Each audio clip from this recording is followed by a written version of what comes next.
Hi guys, welcome to the channel. और आज हम इस टॉपिक का सेकंड पार्ट देखने वाले हैं। इसके पहले हमने कर लिया था कि क्या क्या कॉजेस थे 1857 रिवोल्ट के पीछे, और आज हम देखने वाले हैं कि इसकी बिगिनिंग कैसे हुई। आखिर ऐसी कौन सी चिंगारी थी जिसकी वजह से इस रिवोल्ट में इतना ज़्यादा जो है वो तेज़ी आई और लोगों में गुस्सा और ज़्यादा भरता गया। देखिए क्या हुआ था कि एनफील्ड राइफल जो है उस टाइम पे ऑर्गेनाइज करी, उस टाइम पे जो है वो लेकर आए थे ब्रिटिशर्स। तो इस एनफील्ड राइफल में ऐसा बोला जा रहा था कि इसका जो कार्ट्रिजेस है, इसका उसका जो पेपर है, ग्रीस्ड रैपिंग पेपर, वो that was made of beef and pig fat. और इसकी वजह से जो है वो लोगों में बहुत ज़्यादा आक्रोश पैदा हो गया, क्योंकि the cow was sacred to Hindus and the pig was a taboo for the Muslims। तो मुस्लिम्स एंड हिंदू सिपॉइस दोनों ही जो है वो इस कार्टेज को, इस राइफल को यूज करने से मना कर रहे थे, क्योंकि वो पेपर जो है वो सिपॉइस को जो है वो अपने मुंह से जो है they have to cut it from their mouth. तो इसकी वजह से जो है वो उनके जो रिलीजियस सेंटिमेंट्स हैं वो हर्ट हो रहे थे। इस वजह से this was the major reason कि क्यों जो है वो और ज्यादा सिपॉइज में गुस्सा भरता गया। इसके बाद क्या हुआ कि Mangal Pandey, he was the sepoy of 34th native infantry at Barrackpore. इन्होंने क्या किया, अपने जो सार्जेंट मेजर थे इनके इन्फेंट्री के, उसको जो है वो मार दिया। ठीक है, इसके बाद इनको एग्जीक्यूट कर दिया जाता है और इनको जो है आपको पता है कि हैंग कर दिया जाता है। ठीक है, इसके बाद जो है वो फिर से जब इन्होंने मना किया, रिफ्यूज किया कार्ट्रिज यूज करने के पीछे, तो इनको देखते हुए और भी सिपॉइज जो है वो एनकरेज हो गए। और दूसरी तरफ अगर हम मेरठ में देखें तो मेरठ में भी फिर लोगों ने क्या किया, जो कि सिपॉइज थे उसमें से 85 सिपॉइज ने भी फिर से कार्ट्रिज यूज करने से मना कर दिया। तो ब्रिटिशर्स ने उनको जेल में डाल दिया। ठीक है, अब इनके दोस्तों में और ज्यादा गुस्सा आ गया कि पहले तो मंगल पांडे को हैंग कर दिया गया, फिर हमारे दोस्तों को जो है वो जेल में डाल दिया गया, तो जो और सिपॉइज थे उनको भी फिर और गुस्सा आने लगा। फिर ऐसे जो है वो इस म्यूटिनी की बिगनिंग होती है कि वो सारे जो सिपॉइज थे उन्होंने अपने पहले तो इन दोस्तों को जेल से छुड़वाया और ये सब के सब जो है वो दिल्ली की तरफ मूव कर गए। ठीक है, और इस रिवोल्ट का फिर आगाज हो जाता है। अब दिल्ली जब ये लोग जाते हैं तो वहां उनको मिलते हैं Bahadur Shah Zafar. He was a Mughal emperor of that time. तो इनसे जो है वो दरख्वास्त की जाती है कि आप जो है वो इस रिवोल्ट के मेन हेड बन जाइए, क्योंकि without political head, without the Mughal head, ये जो रिवोल्ट है वो यूनिटी नहीं मेंटेन कर पाएगा। और एक बड़े लेवल पे, अगर हम पैन इंडिया लेवल पे इस रिवोल्ट को लेकर जाना चाह रहे हैं, तो वो नहीं हो पाएगा विदाउट द मुगल सपोर्ट। इनके पास कोई ऑप्शन नहीं था, although he was powerless, he was aged, but इनके पास भी कोई और ऑप्शन नहीं था इनको सपोर्ट करने के अलावा इन सिपॉइज को। ठीक है, तो वहां पे जो है जब दिल्ली में सारे सिपॉइज जाते तो वहां पे एक यूरोपियन ऑफिसर साइमन फ्रेजर की डेथ हो जाती है, वहां पे उनको ये मार देते हैं।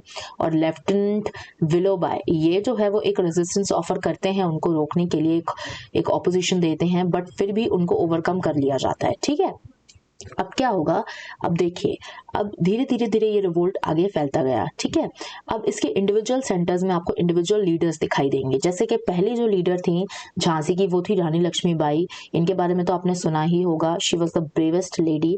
इवन ब्रिटिशर्स ने इनकी जो है वो बहुत ज्यादा तारीफ कर दी। ह्यू ग्रोज ने भी बोला था इनके बारे में, इनके जो वेलर है उसकी बहुत ज्यादा तारीफ हुई थी। तो इनके जो बेटे थे Damodar Rao, he was adopted son. तो ब्रिटिशर्स ने मना कर दिया था कि हम आपके बेटे को जो है वो आपका सक्सेसर नहीं मान सकते या आपका लीगल हायर नहीं मान सकते हैं, और हम उसको झांसी के थ्रोन पे नहीं बिठा सकते हैं। तो ये मेन इनका रीजन था झांसी को लेकर लड़ने का ब्रिटिशर्स से, कि ये झांसी इनकी थी और इनके बेटे का पूरा पूरा हक था, वो फिर अडॉप्टेड हो या फिर वो जो भी हो। ठीक है, तो इस वजह से इन्होंने जो है वो ब्रिटिशर्स के खिलाफ लड़ाई लड़ी थी। फिर इसके बाद बैटल में लेटर ऑन इनकी डेथ हो जाती है। उसके बाद कानपुर से नाना साहेब, ये भी एक अडॉप्टेड सन थे पेशवा बाजीराव टू के, और इनको जो है वो पेंशन रिफ्यूज कर दी थी ब्रिटिशर्स ने। फिर इन्होंने क्या किया कि इन्होंने अपने आप को फिर से पेशवा डिक्लेयर किया, और लेटर ऑन ऑल्दो जो है वो रिकैप्चर कर लेता है ब्रिटिश कानपुर पे, और ये जो है वो नेपाल की तरफ भाग जाते हैं, ये बच निकलते हैं ब्रिटिशर्स से। फिर इसके बाद जो है कानपुर में ही इनके बाद तात्या टोपे ने इस रिवोल्ट को लीड किया था, बट लेटर ऑन क्या होता है कि तात्या टोपे को भी धोखे से जो है वो ब्रिटिशर्स पकड़ लेते हैं और इनको भी मार दिया जाता है। इसके बाद लखनऊ में Begum Hazrat Mahal, Lucknow was the capital of Awadh at that time, तो इनके जो हस्बैंड थे उनको भी जो है अरेस्ट करके कोलकाता भेज दिया जाता है ब्रिटिशर्स की तरफ से, क्योंकि ये इनके सब जो है वो टैक्टिक्स होती थी कि किस तरीके से हम हर एक किंगडम को एनेक्स कर लें और हमारा एक्सपेंशन और ज्यादा बढ़ता चला जाए। ठीक है, तो इस वजह से इनके जो बेटे थे ब्रिजेश कादिर, तो ये चाहती थी कि इनके बेटे जो है वो लखनऊ के नवाब बने, अवध के नवाब बने, तो उसके लिए इन्होंने लड़ाई लड़ी, क्योंकि इनके हस्बैंड को तो जेल में डाल दिया गया था, तो अब इनके बच रहे थे बेटे जो कि एक माइनर सन थे, तो उसके लिए इन्होंने लड़ाई लड़ी थी और ब्रिटिशर्स के खिलाफ 1857 रिवोल्ट में ये उतरी थी। ठीक है, इसके बाद आ जाते हैं मौलवी अहमदुल्ला फ्रॉम फैजाबाद।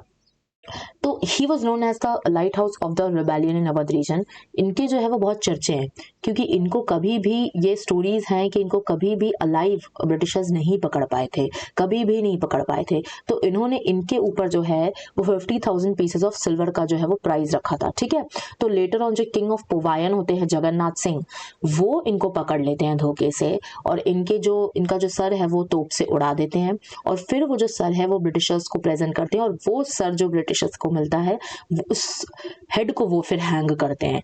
तो वो एक तरीके से एग्जाम्पल प्रेजेंट करते हैं ऑडियंस के सामने कि अगर आप इस तरीके से करेंगे हमारे साथ, अगर धोखाधड़ी करेंगे तो आपके साथ इस तरीके का हश्र होगा। उसके बाद Shahmal from Uttar Pradesh, he was not the very famous you can say king और ruler of any kingdom, but ये एक कॉमनर थे और इन्होंने अपनी तरफ से बहुत ही अच्छे तरीके का जो है वो आप बोल सकते हो कॉन्ट्रीब्यूशन दिया था इस रिवोल्ट में। He organise basically the village headman of 84 देश। ठीक है, 84 जिसको आप बोलते हो, 84 देश के इन्होंने विलेज हेडमैन को, जो कि आप सरपंच बोल सकते हो, उनको ऑर्गेनाइज किया, उनको इकट्ठा किया और बोला कि आप लोग जितना हो सके उतना रिबेल करिए ब्रिटिशर्स के खिलाफ, जितने भी रिसोर्सेज आपके पास हैं उसको लेकर आप करिए, अपोजिशन में आइए, क्योंकि ब्रिटिशर्स को जो है वो मार गिराना बहुत ज़्यादा हमारे लिए अभी ज़रूरी है। ठीक है, और इन्होंने ये भी बोला था कि जो ब्रिटिशर्स की डेवलपमेंट की जो आप बोल सकते हो कि प्रूफ्स हैं, जैसे कि ब्रिजेस, रोड्स, यही बोलते थे ना ब्रिटिशर्स कि हमने आपको इतना डेवलपमेंट करके दिया है, ये करा है, वो करा है, तो इन्होंने बोला था कि इन सबको तोड़ दो, जिससे ब्रिटिशर्स को भी और गुस्सा है और ब्रिटिशर्स का जो कॉन्फिडेंस है वो लो होता चला जाए। ठीक है, उसके बाद इन्होंने जो इरिगेशन डिपार्टमेंट है उसको हॉल ऑफ जस्टिस में कन्वर्ट कर दिया था और वहां से जो है ये अपने सारे ऑपरेशंस कंट्रोल करते थे। उसके बाद हमारे आते हैं लास्ट जनरल बख्त खान। ये एक बहुत ही इंटेलिजेंट किस्म के इंसान थे और ब्रिटिशर्स ने भी इनको एक मोस्ट इंटेलिजेंट कैरेक्टर का जो है वो एक अवार्ड दिया था, या फिर बोल सकते एक टाइटल दिया था। ये भी ब्रिटिशर्स के बीच में काफ़ी जो है वो पॉपुलर थे और he was leading the forces of Delhi, तो इन्होंने भी काफ़ी अच्छे तरीके से रिवोल्ट किया था ब्रिटिशर्स के खिलाफ। अब हम देखते हैं कि वाई द रिवोल्ट फेल्ड। हमने कॉजेज देख लिए, हमने लीडर्स देख लिए, हमने देख लिया कि आखिर what was the immediate cause of this revolt. तो अब हम देख रहे हैं कि आखिर रिवोल्ट फेल क्यों हुआ, क्या रीजंस थे फेलियर के। तो देखिए, सबसे पहले तो आपका आ जाता है all India participation was absent, है ना। हमने देखा कि सारे लेवल पे, पूरे पैन इंडिया लेवल पे तो कभी भी लोग पार्टिसिपेट नहीं कर रहे थे। जैसे कि आप देखोगे the eastern, southern and western parts of India was very much less unaffected. ठीक है, इसके बाद आपका आ जाता है पुअर आर्म्स एंड इक्विपमेंट। उस टाइम पे हमारी जनता के पास बिल्कुल भी ऐसे एमुनेशन नहीं थे या फिर पैसा नहीं था इतना कि वो इतने हैवी वेपन्स ले पाते। बट अगर हम उसी जगह ब्रिटिशर्स की बात करें तो Britishers had the latest weapons of war, जिसकी वजह से उनको एक एज मिल गया इस रिवोल्ट में। उसके बाद आपका आ जाता है नो यूनिफाइड आइडियोलॉजी। देखिए, हमने जब लीडर्स पढ़ रहे थे तो हमने देखा कि हर एक लीडर जो था, चाहे आप बेगम को ले लीजिए, आप रानी लक्ष्मीबाई को ले लीजिए, आप तात्या टोपे को ले लीजिए, या फिर आप नाना साहेब को ले लीजिए, सबके अपने अपने इंडिविजुअल रीजंस थे क्यों वो अपने अपने किंगडम को बचाना चाह रहे थे, अपने एरिया को वो बचाना चाह रहे थे ब्रिटिशर से। बट आप बोलोगे कि एक नेशनल लेवल पे या फिर एक यूनानिमस तरीके से कोई भी एक ऐसा उनके पास मोटो नहीं था कि हमको ब्रिटिश रजीम को उखाड़ के फेंकना है, या फिर इस टाइप से वो स्ट्रॉन्ग मन में उनके था कि ब्रिटिशर्स को बाहर फेंकना है, बट एक स्ट्रांगली उनके फेवर में वो चीज़ नहीं थी। तो इस वजह से जो है यूनिफाइड आइडियोलॉजी की कमी की वजह से भी एक जो है हमारा ये रिवोल्ट फेल रहा। उसके बाद unorganised, uncoordinated and poorly organised. Definitely अपने अपने लेवल पे तो लीडर्स ने बहुत अच्छा काम किया, बट अगर हम पैन इंडिया, अगर हम टॉप लेवल पे देखें तो एक बहुत ही अच्छी लीडरशिप की कमी थी इसमें। और ये रिवोल्ट कहीं से भी शुरू हुआ, कहीं पे भी खत्म हो रहा था, ठीक है, बिल्कुल भी अच्छे से ऑर्गेनाइज नहीं था और कोऑर्डिनेटेड भी नहीं था। इसकी वजह से भी जो है वो ये रिवोल्ट जो ब्रिटिशर्स थे वो आसानी से जो है वो क्रश कर पाए, ठीक है। अब हम देखते हैं कि कॉन्सिक्वेंसेस क्या रहे इस रिवोल्ट के, व्हाट वर द रिजल्ट्स। तो देखिए सबसे मेजर जो रिजल्ट था that was the end of company rule. जो EIC थी उसको जो है वो बिल्कुल ही खात्मा हो गया उसका, ठीक है। अब आप देखोगे कि the direct rule of British crown would be there. अब जो क्वीन विक्टोरिया उनके हाथ में हमारे एडमिनिस्ट्रेशन की पूरी बागडोर होगी, और वो in British parliament would be responsible for all the rules and laws whatever they are implementing over the Indian affairs, ठीक है। उसके बाद रिलीजियस टॉलरेंस, ब्रिटिशर्स ने ये प्रॉमिस किया कि ठीक है हम आपके रिलीजियस सेंटिमेंट्स को हर्ट नहीं करेंगे, हम क्रिश्चियनिटी को फोर्स नहीं करेंगे इंडिया में, जो कि वो ऑल्दो कर रहे थे, बट फिर भी उन्होंने एक प्रॉमिस किया कि हम ऐसा नहीं करेंगे। उसके बाद एडमिनिस्ट्रेटिव चेंज, ये बहुत इंपॉर्टेंट था। गवर्नर जनरल का जो ऑफिस था that was replaced with vice Roy, ठीक है। और जो सारे इंडियन रूलर्स के जो राइट्स थे उसको रिकॉग्नाइज किया ब्रिटिशर्स ने। डॉक्ट्रिन ऑफ लैप्स को एबॉलिश कर दिया ब्रिटिशर्स ने। और जो ऐसा होता था ना कि अडॉप्टेड सन को आप लीगल हायर नहीं मानते थे, उस चीज को भी ब्रिटिशर्स ने एक्सेप्ट किया कि ठीक है आपके, अगर आप कोई भी बेटे को गोद ले रहे हो तो वो आपका जो है वो लीगल सक्सेसर होगा, ठीक है।